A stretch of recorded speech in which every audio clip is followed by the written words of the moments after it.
Yeah, the core mission is unwavering. Every girl deserves school, no girl left behind. Welcome to the deep dive. So today we're unpacking someone incredibly well-known, but maybe looking at the parts of her story that, most people don't really know. Right. The name, of course, is Malala Yousafzai. Survived that horrific Taliban attack as a teen, youngest Nobel laureate, global face for education advocacy. I mean, that's a figure we all know. Exactly. And our mission here, using excerpts from recent interviews and summaries of her new memoir, Finding My Way, is really to get behind that icon status. Okay. Because this book, it seems, isn't just a timeline of events. It's more about the internal journey, self-discovery, wrestling with identity, the kind of messy recovery after the trauma. Right, so it's less about the headlines and more about the person. We're getting a shortcut, not just to the facts, but maybe to the more authentic Malala. That's the idea. She even says herself that for a long time, her early public story was, well, basically written for her. By who? Yeah. Journalists? Her team? Yeah, by journalists, maybe her team, meaning well, of course, and just the whole global narrative that needed a hero figure. So this deep dive is about how she, took back control of that narrative. Okay, so let's dig into that. This core tension you mentioned, being this huge, almost saint-like global figure, while also just being a young woman trying to figure things out. University, relationships, trauma recovery. You said the world kind of assigned her a role. Yeah, assigned her a destiny, almost. She realized she was expected to live up to this image, this idea of who Malala should be, whether it felt true to her or not. So how does the book push back against that? Because that's where you get these humanizing moments, right? The things that make you go, oh, okay, she's a real person. Totally. And she seems very intentional about it. She shares these specific details that shatter that perfect icon image. They feel like tools she's using to say, this is me. Okay, like what? Give us some examples. Well, okay, get this. The girl who risked everything for education. She admits she used to secretly watch WWE wrestling, John Cena specifically. No way. John Cena. Yep. And apparently she practiced the moves on her brothers. That's amazing. It just instantly paints a different picture. Yeah. Not just the serious activist, but a kid, having fun, being a big goofy. Exactly. It brings her right down to earth. And there's more. She talks about being a decent athlete. Okay. And her sport now, golf. Golf. Okay. Didn't see that coming. Right. Loves pad thai. And maybe the one that throws people the most.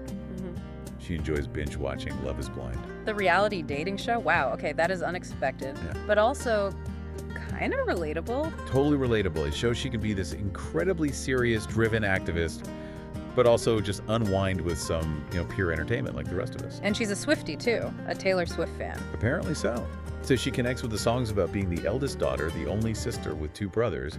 It's all part of showing she's funny, complex, curious, not just a symbol. So the complexity is the point. She realized the world sort of flattened her into this single idea, and the memoir is her saying, actually, I'm taking charge of who I am now. The inside needs to match the outside. Precisely.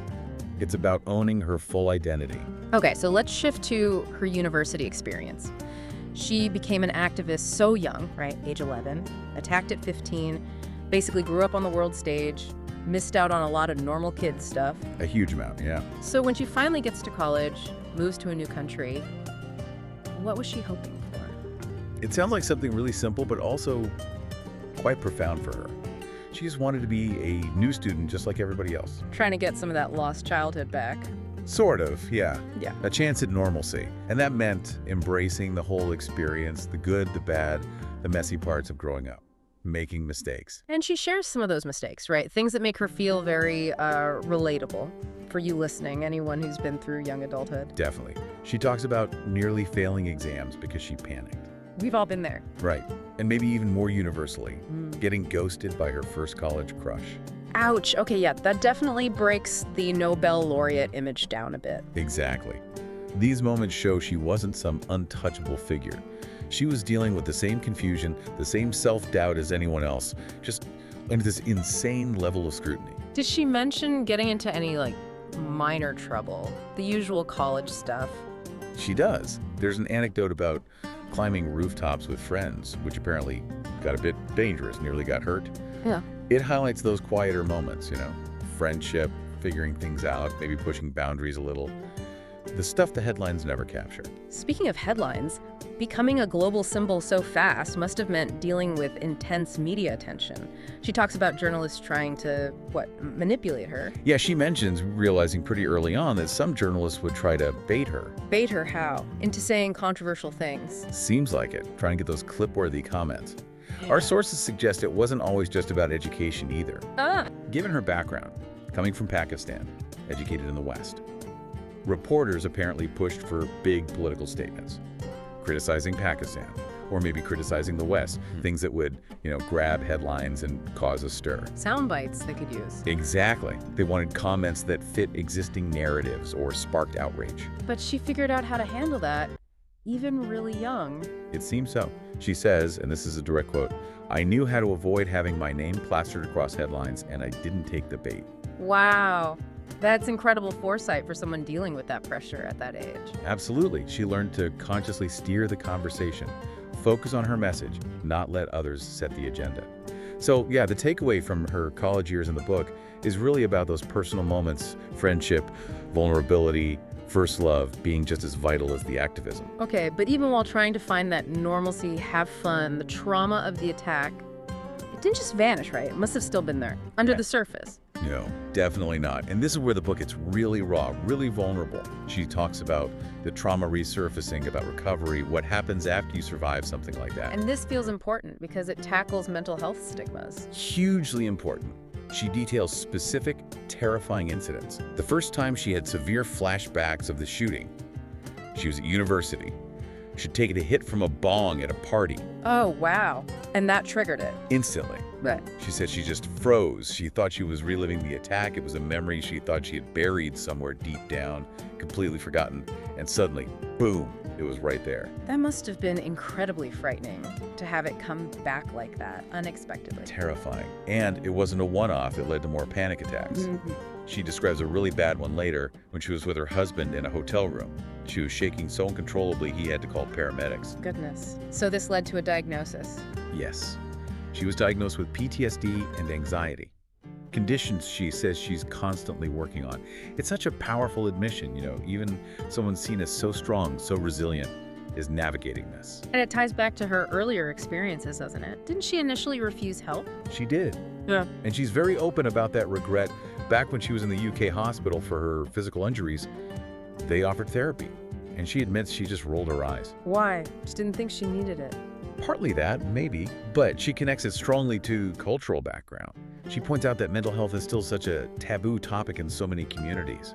She just didn't grasp its importance then. Which makes her sharing this now even more impactful. She's using her platform to say, hey, I resisted too, but I needed help, and it's okay to ask for it. Precisely. By talking about her own initial reluctance, her diagnosis, the ongoing work, she's actively trying to break down that stigma, that silence. It's a powerful message. It really is. She said she hopes her story encourages anyone hesitant about mental health support to, quote, give it a try and always ask for help. That feels just as crucial as her education work, honestly. It's about inner well-being. So putting it all together, if her early life was kind of defined for her by this global role she was thrust into, Right. how is she defining this next chapter? On her own terms, she's still advocating clearly, but as this more complete person. Yeah, the core mission is unwavering. Every girl deserves school, no girl left behind. It's constant. But now she's using, as she puts it, all these other opportunities, different facets of herself. Storytelling, arts, and, interestingly, sports. Right, the sports thing again. You mentioned golf. She's into playing, going to the gym, weightlifting. How does that connect to gender equity, though? Seems like a leap. She connects it very directly to the equal right to play. For her, sports aren't just a hobby. They're a vital tool for promoting gender equity. Well, she argues that access to sports, playing them, watching women's leagues, she mentions ice hockey and basketball in Canada specifically gives girls confidence, leadership skills. Okay, yeah, I can see that. And really importantly, access to career paths and opportunities often closed off to women, especially in certain parts of the world.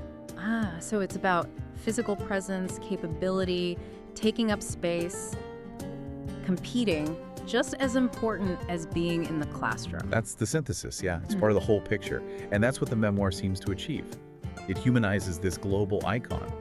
It shows you, the listener, that someone carrying that much weight can still be dealing with everyday questions of identity, growth, trauma. She's not just the mission. Exactly.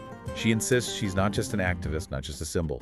She's a whole complex person owning her story. And the way the book is apparently structured, focusing on emotions, reflections, not just a strict timeline, it really emphasizes the shift, doesn't it? From the external events to the internal journey. Absolutely. It underlines that transformation, that internal work, is maybe the most crucial part of her story right now. So ultimately, the memoir shows how Malala rebuilt her life, really, after becoming this massive icon at 15, figuring out who she was behind the headlines, and finding a way to live and advocate that felt more honest, more whole. A more powerful way, perhaps, because it's grounded in that authenticity. Okay, which leads us nicely to our final thought for you to mull over. If that first part of Malala's life was, you could argue, written for her. Right. Shaped by tragedy and the world's response. And now she's deliberately defining herself as both an activist and this complex individual, someone who lifts weights and watches Love is Blind. What does her really hard-won journey teach you about that constant balancing act between the expectations others might put on your identity and the authentic self you need to carve out day by day? Something to think about. Until next time, keep digging deeper. Grab Finding My Way, a memoir by Malala Yousafzai, now on sale, $22.95. Don't miss this chance and build good habits and achieve remarkable results. Buy now today.